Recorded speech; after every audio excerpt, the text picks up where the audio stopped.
नमस्कार, मैं हूं सत्यपाल और आप देख रहे हैं CWB हिंदी न्यूज। शक संवत 1946 विक्रम संवत 2081 आज श्रावण मास के कृष्ण पक्ष की द्वितीय तिथि और दिन मंगलवार है। तदनुसार अंग्रेजी तारीख 23 जुलाई सन 2024। द्वितीय तिथि मंगलवार सुबह 10:24 तक रहेगी। उसके बाद तृतीय तिथि लग जाएगी। सबसे पहले आज के मुख्य समाचार।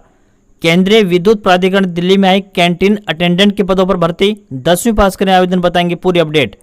हरियाणा के 9 में कर्फ्यू जैसे हालात के बीच निकली ब्रजमंडल यात्रा। साधु संतों के काफिले में मौजूद रही पुलिस की गाड़ियां। 4 घंटे में पूरी, इंटरनेट खुला।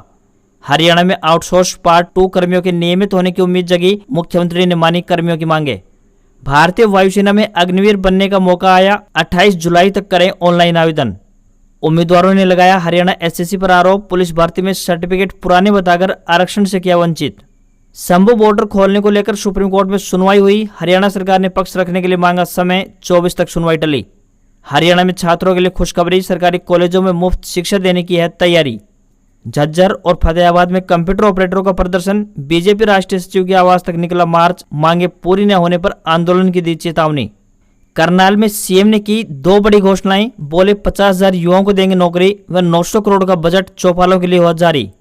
सरकारी नौकरी अपडेट। IBPS में 6128 पदों पर भर्ती के लिए आवेदन की तारीख बढ़ी। अब 28 जुलाई तक कर सकते हैं अप्लाई। ग्रेजुएट्स को मौका। और कांवड़ रूट की दुकानों पर नेम प्लेट जरूरी नहीं। सुप्रीम कोर्ट ने यूपी सरकार का फैसला रोका। कहा भोजन शाकाहारी है या मांसाहारी ये बताएं। और अब खबरें विस्तार से। अब की बार प्रदेश में सामान्य से कम बारिश देखने को मिली है। इसका कारण मानसून ट्रफ का दक्षिण की तरफ बने रहना बताया गया है। ऐसे में अनुमान लगाए जा रहे हैं कि आने वाले दिनों में कम दबाव का क्षेत्र बनने के कारण मानसून ट्रफ की अक्षर रेखा दक्षिण से उत्तर की तरफ बढ़ रही है। विभाग द्वारा 24 जुलाई तक हल्की से मध्य बारिश होने का अनुमान जताया गया है। सोमवार को कई जिलों में हल्की से मध्यम बारिश हुई है। वहीं मौसम विभाग ने मंगलवार यानी आज 7 जिलों में भारी बारिश को लेकर ऑरेंज अलर्ट जारी किया है। मौसम विशेषज्ञों की माने तो 31 जुलाई तक प्रदेश में मानसून सक्रिय रहेगा। केंद्रीय विद्युत प्राधिकरण की तरफ से कैंटीन अटेंडेंट के पदों पर भर्ती के लिए आवेदन आमंत्रित किए गए हैं। जो भी महिला या पुरुष उम्मीदवार इन पदों के लिए इच्छुक हैं, वे अपना आवेदन भारतीय डाक के माध्यम से भेज सकते हैं। कैंडिडेट अटेंडेंट के लिए आवेदक 10वीं पास होने चाहिए। आवेदन करने की आखिरी तारीख 19 अगस्त 2024 है। किसी भी वर्ग के लिए उम्मीदवारों को कोई भी एप्लीकेशन फीस नहीं देनी होगी। न्यूनतम आयु 18 वर्ष और अधिकतम आयु 25 वर्ष तय की गई है। इन पदों के लिए उम्मीदवारों को ऑफलाइन आवेदन करने होंगे। उम्मीदवारों से विनम्र निवेदन है कि भर्ती के लिए आवेदन करने से पहले आधिकारिक विज्ञापन अवश्य देख लें। पूरे हरियाणा के आउटसोर्स पार्ट 2 कर्मचारियों की मांगे मुख्यमंत्री नायब सिंह सैनी ने स्वीकार कर ली है। कर्मचारियों को सोमवार को अतिरिक्त मुख्य सचिव से चंडीगढ़ में मिलने का समय दिया गया। सीएम ने कर्मचारियों को आश्वासन दिया है कि सरकार के नियम के अनुसार जो कर्मचारी पक्के होने के मापदंड पूरे करते हैं, उनका मसौदा तैयार करके शीघ्र नियमित करवाया जाएगा। बता दें कि प्रदेश भर में 7,000 ऐसे कर्मचारी हैं जिन्हें सरकार ने निर्धारित पॉलिसी के तहत लगाया है। वे अलग अलग विभागों में कार्य कर रहे हैं। करीब 2,500 कर्मचारी ऐसे हैं जो नियमितीकरण के नजदीक हैं। ऐसे में कर्मचारियों को मुख्यमंत्री से सकारात्मक परिणाम मिला है। इसके बाद कर्मचारियों ने भी धरने को बंद कर दिया है। हरियाणा पुलिस सिपाही के 6,000 पदों की भर्ती के लिए PMT परीक्षा चल रही है। फिलहाल पुरुष सिपाहियों के लिए PMT चल रहा है। इसके बाद महिला सिपाहियों के लिए PMT होगा। इसके लिए आयोग ने महिला सिपाहियों की लिस्ट जारी कर दी है। हरियाणा पुलिस सिपाही भर्ती के लिए पिछड़े वर्ग के आवेदक उम्मीदवारों ने आरोप लगाया है कि हरियाणा कर्मचारी चयन आयोग ने उनके सर्टिफिकेट पुराने बताकर उन्हें आरक्षण से वंचित कर दिया है। उन्होंने यह भी दावा किया कि वे मुख्यमंत्री नायब सिंह सैनी, उनके राजनीतिक सलाहकार भारत भूषण भारती, मुख्यमंत्री के मुख्य प्रधान सचिव राजेश खुल्लर, हरियाणा के एडवोकेट जनरल बलदेव राज महाजन और आयोग से भी संपर्क साध चुके हैं, पर कहीं से भी उनकी समस्या का समाधान नहीं हो पा रहा है। आखिरकार उन्हें अपने हकों के लिए पंजाब एवं हरियाणा हाईकोर्ट का दरवाजा खटखटाना पड़ा है। सरकारी स्कूलों की तर्ज पर अब हरियाणा सरकार सरकारी कॉलेजों में भी निःशुल्क यानी फ्री शिक्षा व्यवस्था करने का विचार कर रही है। इसे लेकर सरकार योजना बना रही है। कॉलेजों के शुरू हुए नए सत्र में फिलहाल बेटियों और SC विद्यार्थियों की ट्यूशन फीस माफ की गई है। भविष्य में यह छूट सभी विद्यार्थियों को मिल सकती है। करनाल पहुंचे मुख्यमंत्री नायब सिंह सैनी ने इसके संकेत दिए हैं ताकि उच्च शिक्षा के लिए न तो अभिभावकों पर कोई बोझ पड़े और न ही गरीब परिवारों के बच्चों को कोई दिक्कत हो। मौजूदा व्यवस्था में कॉलेजों में स्नातक की पढ़ाई के लिए विद्यार्थियों को कोर्स के हिसाब से सालाना हजारों रुपए की फीस देनी पड़ती है। ऐसे में आर्थिक रूप से कमजोर कई परिवारों के बच्चे कॉलेजों में दाखिला नहीं ले पाते हैं। अब सभी को निःशुल्क शिक्षा देने पर विचार किया जा रहा है।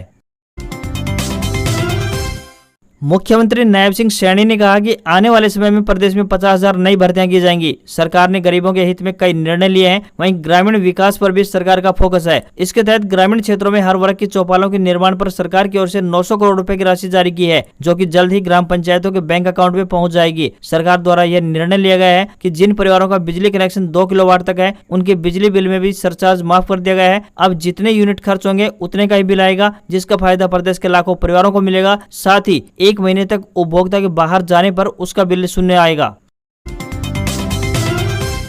हरियाणा सरकार ने पंजाब एवं हरियाणा हाईकोर्ट के शंभू बॉर्डर से बैरिकेड हटाने के आदेश को सुप्रीम कोर्ट में चुनौती दी है। सरकार की याचिका पर बीते दिन सुप्रीम कोर्ट में सुनवाई हुई। इस दौरान अदालत में सरकार ने अपना पक्ष रखने के लिए समय मांगा है। इसके बाद अदालत ने 24 तारीख तक सुनवाई स्थगित कर दी है। 10 जुलाई को हाईकोर्ट ने हरियाणा सरकार को 1 सप्ताह के भीतर बॉर्डर से बैरिकेड्स हटाने को कहा था, ताकि लोगों को आने जाने में कोई परेशानी न हो। सुप्रीम कोर्ट इससे पहले भी बॉर्डर बंद करने पर हरियाणा सरकार को फटकार लगा चुका है।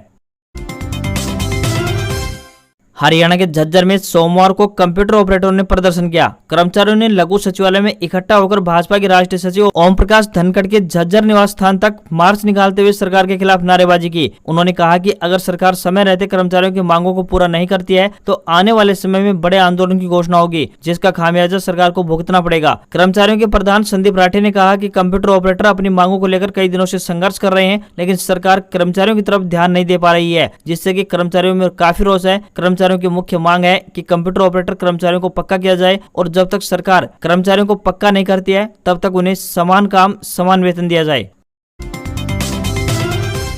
रोहतक से सांसद दीपेंद्र सिंह हुड्डा ने कांग्रेस विधायकों पर ईडी की हुई छापेमारी को लेकर भाजपा पर निशाना साधा है। उन्होंने कहा कि ईडी ने छापेमारी कर कांग्रेस के 3 विधायकों को जीत का सर्टिफिकेट देने का काम किया है। गुरुग्राम के बादशाहपुर से दीपेंद्र हुड्डा ने ईडी की छापेमारी को लेकर भाजपा पर जुबानी हमला बोला। सांसद दीपेंद्र सिंह हुड्डा ने कहा कि भाजपाइयों को बता दूं कि जहां जहां ईडी जा रही है वहां कांग्रेस को फायदा होगा। अगर भाजपा से सवाल पूछने पर कांग्रेस नेताओं को निशाना बनाया जाएगा तो इसका उलट असर भाजपा पर पड़ेगा। हाल ही में जहां जहां कांग्रेस नेताओं के घर ईडी गई है वहां कांग्रेस की जीत हुई है। राजस्थान में जहां जहां गई वहां कांग्रेस की जीत हुई है। 3 दिन में ईडी ने कांग्रेस के 3 विधायकों के घर छापेमारी की है। हरियाणा में 2 महीने बाद विधानसभा चुनाव होने हैं। भाजपा को यह मान लेना चाहिए कि वे तीनों जगह जीत का सर्टिफिकेट देकर आए हैं। दीपेंद्र सिंह हुड्डा ने कहा कि कांग्रेस की हरियाणा मांगे हिसाब यात्रा से भाजपा सरकार बौखला गई है।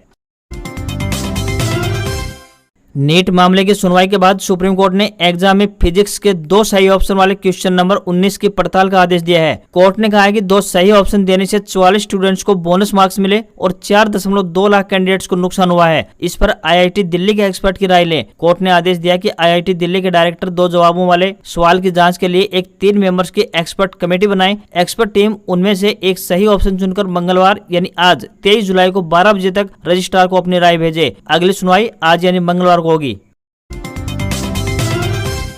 Institute of banking personal selection यानी आईबीपीएस ने क्लरिकल कैडर के 6000 से अधिक पदों पर भर्ती के लिए आयोजित किए जाने वाली परीक्षा के लिए रजिस्ट्रेशन की आखिरी तारीख बढ़ा दी है। इससे पहले इस भर्ती के लिए आवेदन की आखिरी तारीख 21 जुलाई थी। इसे अब बढ़ाकर 28 जुलाई कर दिया गया है। एजुकेशनल क्वालिफिकेशन की बात करें तो किसी भी मान्यता प्राप्त विश्वविद्यालय या फिर किसी अन्य उच्च शिक्षा संस्थान से किसी भी विषय में ग्रेजुएशन की डिग्री होनी चाहिए। उम्मीदवारों की आयु निर्धारित कट ऑफ डेट पर 27 वर्ष से अधिक नहीं होनी चाहिए। हरियाणा के नौ में पिछले साल हुई हिंसा के बाद सोमवार यानी 22 जुलाई को फिर पांडुकालीन शिव मंदिरों में कर्फ्यू जैसे हालात के बीच ब्रजमंडल यात्रा निकाली गई। यात्रा का टाइम सुबह 10 बजे का था, लेकिन करीब 3 घंटे की देरी के बाद यात्रा नलडेश्वर मंदिर में जलाभिषेक के बाद शुरू हुई। इसके बाद पुलिस की गाड़ियों के साथ साधु संतों और श्रद्धालुओं का काफिला फिरोजपुर झिरका के झिरकेश्वर मंदिर और फिर पुन्हाना के सिंगार श्रृंगेश्वर महादेव मंदिर पहुंचा। यहाँ यात्रा संपन्न हुई। वहीं हिंसा के आशंका के मद्देनजर प्रशासन ने सोमवार शाम 6 बजे तक इंटरनेट बंद किया हुआ था। इसके बाद इंटरनेट चालू कर दिया गया है। जो भी युवा भारतीय वायुसेना में अग्निवीर बनना चाहते हैं उनके लिए एक बड़ी खुशखबरी है। बता दें कि पंजाब, हरियाणा, हिमाचल प्रदेश, चंडीगढ़, जम्मू कश्मीर तथा लद्दाख के योग्य युवाओं की भारतीय वायुसेना में अग्निपथ योजना के तहत अग्निवीर के रूप में भर्ती की जा रही है। भारतीय सेना में अग्निवीर भर्ती के लिए इन राज्यों के अविवाहित पुरुष एवं महिला उम्मीदवारों से ऑनलाइन आवेदन आमंत्रित किए गए हैं। ऑनलाइन आवेदन प्रक्रिया के तहत सभी उम्मीदवार 28 जुलाई 2024 तक ऑनलाइन आवेदन अप्लाई कर सकते हैं। ऐसे युवा जिनका जन्म 3 जुलाई 2004 से 3 जनवरी 2008 के बीच हुआ है, वहीं आवेदन करने के लिए पात्र होंगे। राष्ट्रपति द्रौपदी मुर्मू 27 जून को सांसदों की एक साझा बैठक में बोली, नए सेशन में सरकार बजट पेश करने जा रही है। बड़े आर्थिक और सामाजिक फैसलों के साथ इस बजट में कई ऐतिहासिक कदम भी देखने को मिलेंगे। बस तभी से चर्चा है कि वित्त मंत्री निर्मला सीतारमण आज यानी 23 जुलाई को ऐसी क्या घोषणाएं करने जा रही हैं। तो आपको यहाँ पर बताते चलें कि सरकार आयुष्मान भारत योजना के तहत 70 साल से ज्यादा उम्र के सभी लोगों के 5 लाख रुपए तक मुफ्त इलाज की घोषणा कर सकती है, यानी इनके मुफ्त इलाज के लिए कोई भी शर्त बाध्य नहीं रहेगी। किसान सम्मान निधि की बात करें तो किसान सम्मान निधि के तहत इस योजना में अभी किसानों को 2-2 हजार रुपए की 3 किस्त यानी साल में कुल मिलाकर 6,000 रुपए देती है। अब सरकार यह रकम 8,000 रुपए कर सकती है। वहीं सेविंग पर टैक्स की छूट की बात करें तो लिमिट अब 1.5 लाख रुपए से बढ़कर 3 लाख रुपए हो सकती है। वहीं 2 करोड़ से ज्यादा टैक्स पेयर्स को इसका फायदा पहुंचेगा। वहीं सरकार अटल पेंशन योजना में मिलने वाली पेंशन को दोगुनी कर सकती है। फिलहाल इस योजना के तहत मिलने वाली पेंशन राशि 5,000 रुपए है, इसे बढ़ाकर 10,000 रुपए किया जा सकता है। और भी कई अन्य घोषणाएं हो सकती हैं, जिसका हम पूरी अपडेट आगे के समाचारों में बताएंगे। हफ्ते के पहले कारोबारी दिन भारतीय शेयर बाजार में फ्लैट कारोबार देखने को मिला। सेंसेक्स 102 अंक की गिरावट के साथ 80,502 के स्तर पर क्लोज हुआ, तो वहीं निफ्टी में भी 21 अंकों की गिरावट देखने को मिली और ये 24,509 के स्तर पर क्लोज हुआ। वहीं 10 ग्राम 24 कैरेट सोना 234 रुपए गिरकर 73,006 रुपए पर पहुंच गया है, तो वहीं 1 किलो चांदी 655 रुपए फिसलकर 88,328 रुपए प्रति किलो में बिक रही है। दिल्ली में 10 ग्राम 22 कैरेट सोने की कीमत 67,850 रुपए और 10 ग्राम 24 कैरेट सोने की कीमत 74,000 रुपए पहुंच गई है। आज खबरों बस इतना ही। देखते रहिए आपका अपना हरियाणा का सबसे बेहतरीन news channel CWB Hindi news. नमस्कार। इसी आशा के साथ आपका दिन मंगलमय हो।